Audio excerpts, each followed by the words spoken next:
All right, welcome back to ABA exam review and our latest BCBA mock exam. We're going to go through the next set of questions together and break them down. If you're new to the channel, welcome. If you're returning, welcome back. Please like and subscribe. As always, check out behavioranalyststudy.com for all of our study materials, including our combo pack. When you pass, let us know so we can include you in the Sunday shout out. Work hard, study hard. Let's get going.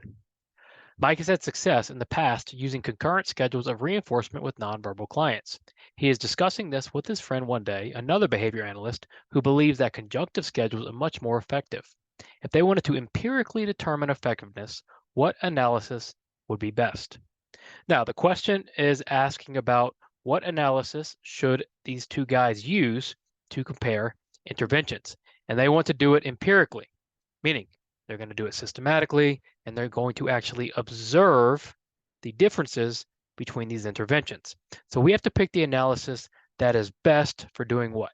Well, we want to compare concurrent schedules to conjunctive, because Mike says, I have success using concurrent schedules. I think it's best. His friend says, well, I think conjunctive schedules are more effective. So what analysis should we use to determine once and for all which one's more effective? A comparative analysis. Comparative analysis probably fits here. With the comparative analysis, you're taking two or more completely separate interventions and comparing the results or the outcomes. So meaning in a comparative analysis, you don't have a package of interventions. Concurrent and conjunctive are not a package. They're completely separate. If we look at a component analysis, now we have a treatment package, right? So if we had a treatment package that consisted of extinction, multiple schedules, concurrent schedules, conjunctive schedules, and we had those four components of our package, then we would be doing a component analysis because we're analyzing each component of that full treatment package. It's not what we're doing here. We're just analyzing two completely separate components or two completely separate interventions and comparing them. And then a parametric analysis is when you take a single intervention and you try to determine the dosage or how much of the intervention do you need. So again, comparative analysis, we're taking separate interventions, separate treatments, comparing them. Component analysis, we're taking a treatment package and comparing each component inside. And then a parametric analysis, we're taking a single treatment and trying to figure out how much of that treatment do we need. So Mike and his friend should conduct a comparative analysis to figure out which one is better, a concurrent schedule or a conjunctive schedule. 73, Trisha gets along great with her new supervisee, Tom. Tom is working toward his hours so that he can take his certification exam. Trisha and Tom sometimes grab drinks together after work and often talk about things other than their jobs. If Trisha is a behavior analyst, is she violating the ethics code? So we've got an ethical question, and we always need to be very careful on ethics questions that we're reading the question carefully and really processing what they're asking. In this case, we're looking at Trisha. She is a behavior analyst. Trisha must abide by the code. Tom, he's working towards his behavior analyst so he can take the exam. So he's working towards his hours to take the exam, meaning he has to abide by the code. So they both have to abide by the code. So we're looking at Trisha if she's violating anything. Well, her and Tom are getting drinks together and talking about things other than their jobs. So you've got to consider the relationship here. One, Trisha is Tom's supervisor. Two, Trisha's a behavior analyst. What does the ethics code say about being friends with your supervisees or your trainees or your technicians? Well, it doesn't say anything in particular. You're totally allowed to be friends with supervisees, trainees, technicians. And all we know about Trisha and Tom's relationship is they get drinks together and talk about things other than their jobs. To me, we just know they have some sort of friendship. And friendship is not against the ethical code when it's with a supervisee or a trainee or a technician. So has Trisha done anything wrong? A, yes, she should have no relationship with Tom outside of the working environment. Well, that's just not true. It's totally fine to have a relationship, friendly relationship outside of the working environment, as long as it's not a client or stakeholder. B, no, Trisha is free to have a relationship with Tom as long as she is not abusing her supervisory powers. Yes, that is very true. Trisha can have that relationship as long as she's not abusing her supervisory powers, right? But more specifically, this needs to say friendly relationship, right? She can't have a romantic relationship. So B is still pretty broad, right? Relationship can mean a bunch of different things. She can be friendly with them. She can't be romantic with them. So let's read C. It depends as long as Trisha and Tom are not engaging with each other romantically, then this is acceptable. Yes. C is more specific. B is very broad. Trisha can't just have any type of relationship. She can't have a romantic relationship. It has to be strictly friendly. So B is not specific enough. C is better. It depends as long as Trisha and Tom are not engaging with each other romantically, then this is acceptable. D says the ethics code does not say anything about supervisor-supervisee relationships. That's just untrue. We can't have romantic relationships with our supervisors or supervisees. 74. Nathan gets a call from Sarah, his client's mom, who tells Nathan that she just lost her job. She explains that she is going to lose her insurance as well, but she would be able to regain coverage in a month, but the insurance company is no longer going to pay for services until she gets her new insurance in place. What are Nathan's options? So this is tricky, right? And so ethical code stipulates that you don't have to continue services when funding is not available. You're under no obligation to continue services for free. And while that might be very difficult in certain situations, and it could be challenging for you just as a human, right, to end services because there's no funding, that is the reality of the world we live in, right? So you're under no obligation if funding is gone to continue services. Now, the mom says, well, I'm going to get services, I'm going to regain coverage in a month, and once I get coverage again, I'll be able to pay for it. So what can Nathan do here? What are Nathan's options? A, provide services free of charge until the mom gets insurance back in place. Nathan does have that option. There's nothing saying Nathan can't provide services free of charge. He just doesn't have to. A looks good. Always read all of your answer choices. B, terminate services with the client and attempt to transition them somewhere else. That is also an option. If Nathan doesn't want to go a month without pay, he can terminate services and try to transition them out. That's just, again, part of the ethical code. If there's no funding, you're under no obligation to work for free. C, offer to babysit the client while the mom searches for a job. Well, absolutely not, right? Nathan is still their behavior analyst for the time being. He should not be babysitting the client. That's a door relationship, the conflict of interest. That is a no-no. Nathan can do A, he can provide services free of charge if he chooses to, until mom gets insurance, or B, he can terminate services and attempt to transition them somewhere else if he chooses to. So Nathan does have options. It's going to be up to Nathan to choose what he wants to do. So our answer here is both A and B. Brooke designs an intervention that she believes reduces behavior without using extinction or aversives. She has used it with 3 clients so far and achieved success with all 3. She now wants to conduct more formal research so that she can present her findings at a conference. What should Brooke do first? This particular question is challenging for clinical BCBAs, which I know probably most of you are, who haven't done much formal research.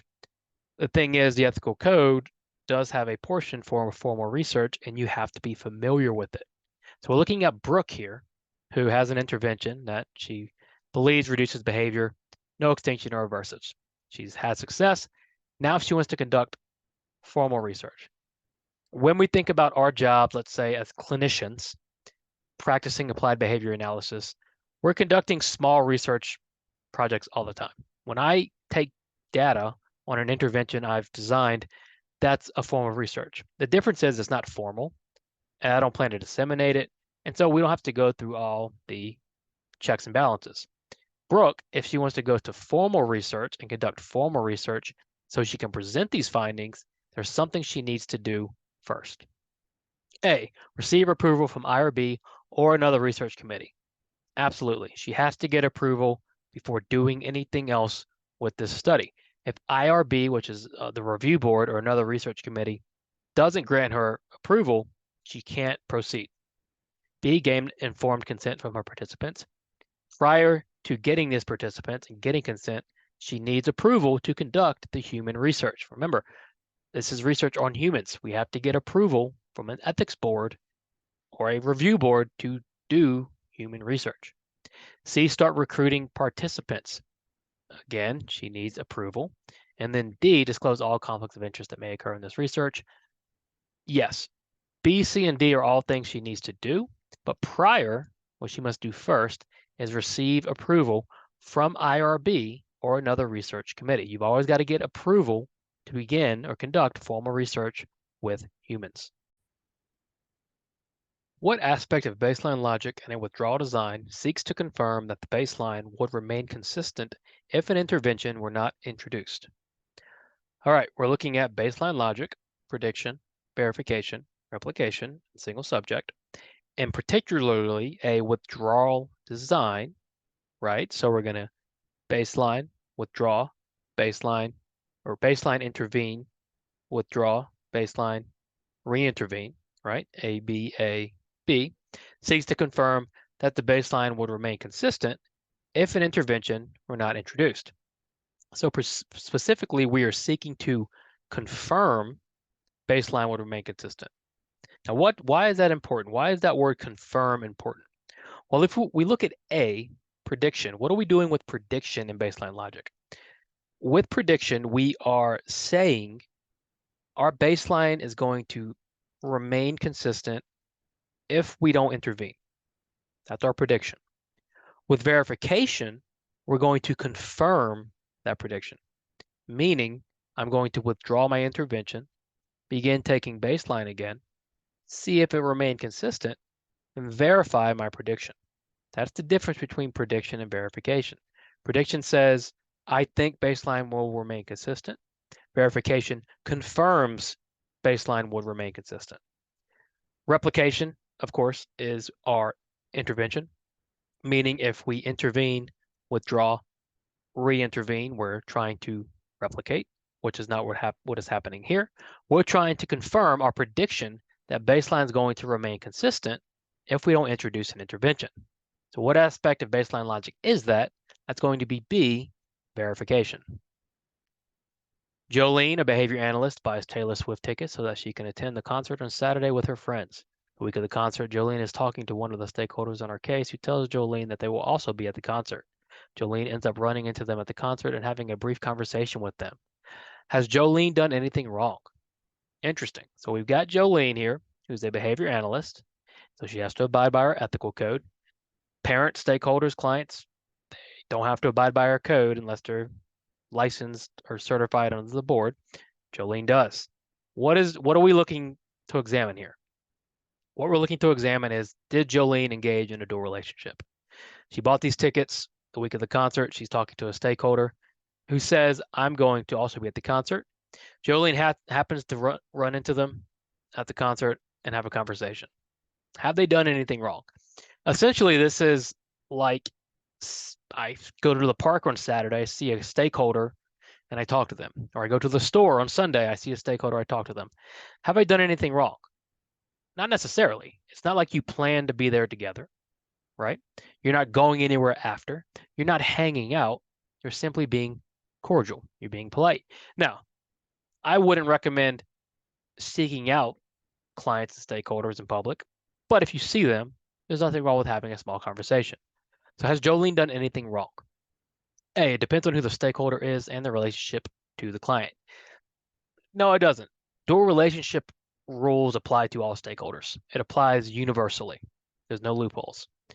B, no, Jolene has done nothing wrong in this scenario. To me, Jolene's done nothing wrong. Simply went to the concert, told the client she was going to the concert, or the client told her she was going to the concert. They end up seeing each other. They have a brief conversation. That's it. That's done. They move on. No lines have been crossed. C, yes, Jolene is now engaged in a dual relationship with a stakeholder. Well, no, I don't think there's any indication they're best friends now, or they're friends, or they're hanging out after, or they're at the concert together, or any of that, right? I think it's just totally fine. D, yes, Jolene should not be discussing her personal life with the stakeholders of her case. Not necessarily, right? We want to build rapport as analysts, right? And a good way to do that is to let people in a little bit on your life, right? You've got to let them in and get to know you a little bit because you're going to be a big part of their life. And so there's nothing wrong with discussing your life with them as long as it's not, again, over the top or crossing the line. Jolene's not crossed the line here. She hasn't engaged in a friendly relationship with them. She hasn't done anything wrong outside of work. Jolene's done nothing wrong. So no, Jolene has done nothing wrong in this scenario. And then 78, an American history AP teacher wants to quiz her class on their knowledge of the economy during the Civil War. She tells the class that she will ask a question, and for each question answered correctly, the class will earn a point. She also stipulates that each answer must be different than the two previous answers given before. What type of schedule is this? So we're talking about lag schedules here, and we never really discuss lag in practice, even though we might unintentionally do it. For example, if we've ever run, let's say, a categories program and you're trying to get your client to name animals and they say fish, tiger, fish, you might say, give me a different animal. You're running a lag schedule. You're looking for different answers. In this case, this teacher wants to quiz her class on the economy of the Civil War. She says, I'm going to ask a question. Each question answered correctly, class will earn a point. She says, though, each answer must be different than the two prior answers given before. Meaning, answer A and answer B, right, must be different from answer C. The third answer cannot be the same as the previous two. So what type of schedule is that? Lag 0, 1, 2, or 3? Well, we count up how many answers must be different prior to giving our answer, right? Or how many answers must be different from our current answer. And the answer is 2. So we're on a lag 2 schedule.